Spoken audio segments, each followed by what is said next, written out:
ভালো আছো তো গাইস? আমি এসেছি একটুখানি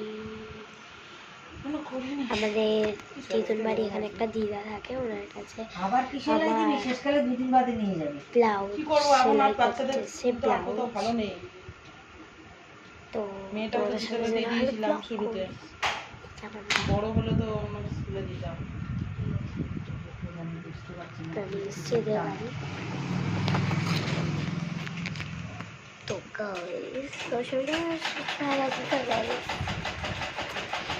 কালো মুখটাকে সাদা করব।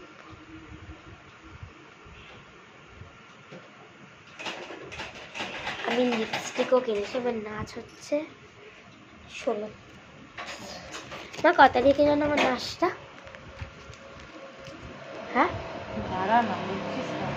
তো এই জন্য লিপস্টিক কিনেছি। তোমরা এটা কি লিপস্টিক? এটা হচ্ছে নিউড শেডের লিপস্টিক একটা। তো বাড়িতে গিয়ে তোমাদের দেখাবো আমি কি কি কিনেছি এই কদিনে। কিছুই সেরকম একটা কিনে।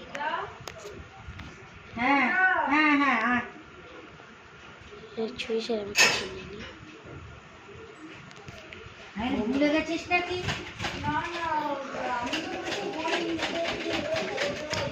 কেন বল, তোকে ডেকেছি। দাদাকে ফোন করেছিল পাপু, বলে তাহলে ডাক দেবো, তাহলে তো বাড়িই আছে। আলাম না, হ্যাঁ কর। তা বলেছিল যে কত টাকা। তা আমি আবার বলছি যাবো চৈতি পৈতিরে বলে দেবো। হ্যাঁ আমাকে বলেনি টাকার কথা। হ্যাঁ, তা আমি আর ভাবলাম কি করে তো রেখেছি, এবার পরে ছোট বড় বলে অসুবিধা আছে।